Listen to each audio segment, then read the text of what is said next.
going to be virtually impossible to compete with just throwing up designs. If you're not focused on the customer and you're trying to get customers from all these different niches, you're not going to be able to compete moving forward. So if you're starting on Etsy or refocusing on Etsy this year, starting with the niche focused approach really is the way that we have to go. A lot of people in the comments are saying, yes, I have an idea. Like, I've been listening to you guys for a while. You talk about niches. I understand that I need to find a niche, but what does this actually mean? They're having a lot of struggles narrowing it down.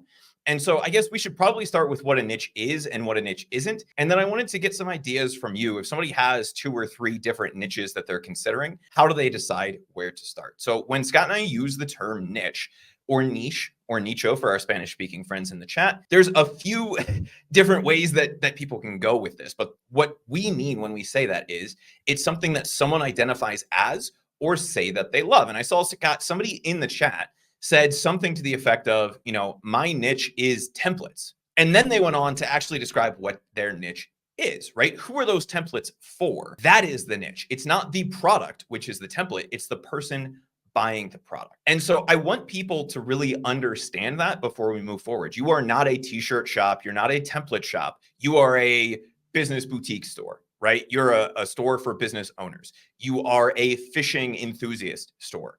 You are an outdoors store, right? Whatever that is, you need to focus on who the customer is, and then you can backfill the products. And I think a lot of people really start with the product first approach, because a lot of the people who did have early success on Etsy were just throwing things up. And you could do that 5-6 years ago on Etsy and just launch a bunch of t-shirts and never have to design anything different or think about the customer experience, because there was more demand in terms of customer searching than there was supply.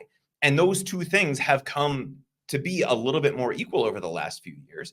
And so to compete with the people who have teams of 4 or 5 designers doing nothing but creating t-shirt designs, we have to take a step back and focus on some of the business principles, which for what we're talking about here today really is focusing on the niche and understanding who that customer is. And if we can appeal directly to that customer, then to your point, Scott, we can get them not just to buy that new lure, but to also buy the fishing net, maybe a new tackle box, and a rod and reel along. So with that in mind, right, understanding now that a niche is the person buying the product and not the product itself, how can somebody narrow this down if they have 3 or 4 different ideas of things that they really like to do? So I would say if you're struggling to figure out what niche you should go into and you have some ideas, now this is saying that you already have some ideas, like 2 or 3 different ideas that you would like to explore, my advice would be this.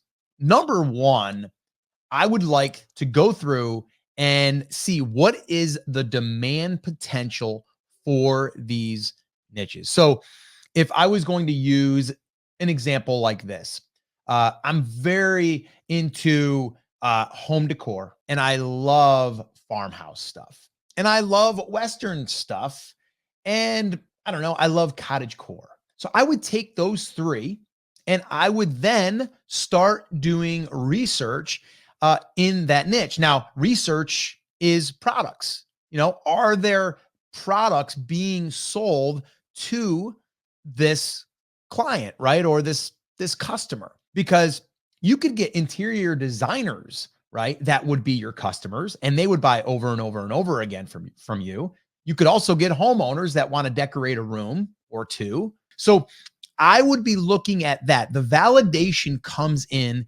And then what happens is, let's say that I do all 3 of them. And let's say that there's 2 of them that are a standout. Then I'd ask myself, what one out of the 2 has the best potential for multiple products? I'd be starting to look at, like, what kind of catalog can I build? Because I'm always thinking about product lines, because the one mistake that a lot of sellers make is they just find that one product and they're like, man, if I could get that one product that's selling 20 or 30 a day, man, that would be awesome. And then there's nothing else for that customer to ever buy. So I'm always looking at repeat customers and also increasing the value of the cart. And that's something that a lot of people don't talk about. If you start to build out a product line, a product catalog, well, now you give that customer more opportunities to increase the value of their cart. So those are things that I'm looking at if we were going to enter in a new niche or even add in a sub niche. These are things that we're going to be doing. Now, not so much on a sub niche, because if we've already established that the main niche, yes, large, where is the sub niche that I can enter? And then if I'm going to add on a sub niche,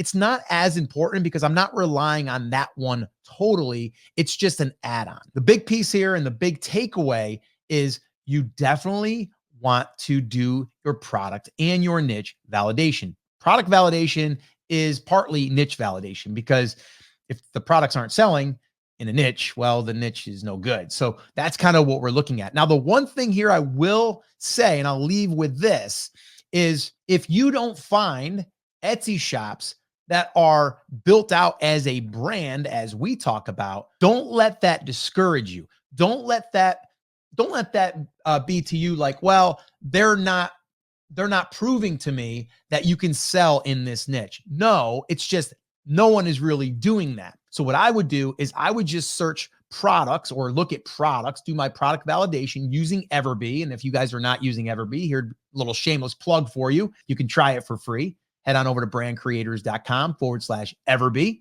All right. You'll buy us a cup of coffee, and we love our coffee. If you do that, now what you're going to do is you're going to see like, well, this one shop that's chasing trends or that sells everything in every niche, they've got 3 items in there that are in your niche. And then you find another shop that's doing the same thing, right? They've got 3 different products that they're selling. And then you got another one that's got 1, and another one that's got 1, and another one that's got 5. And then you basically tally them all up and you go, wow, if I had all those products in my one shop, this is the potential. So that's how you can kind of use other shops that aren't doing what you're doing. And then you're going to have a huge advantage because you're going to have a brand that caters to, to this specific niche. That's what I would recommend doing. And that's how I would validate a niche and products. Yeah, I think that's great. And it's funny, Scott, because when we talk about selling more in ecom, right, there's really only 4 levers to pull. And you just touched on the one that no one really ever talks about. The 2 where everybody in the Etsy world seems to be focused are adding more products, right? So just launching as many products or new designs as possible, which comes as a result of trying to find more customers. But if we want to increase the revenue that we are generating on Etsy, whether we're at 0 right now or $100,000 or $1 million right now, if we're trying to increase that, there's 4 levers that we can pull.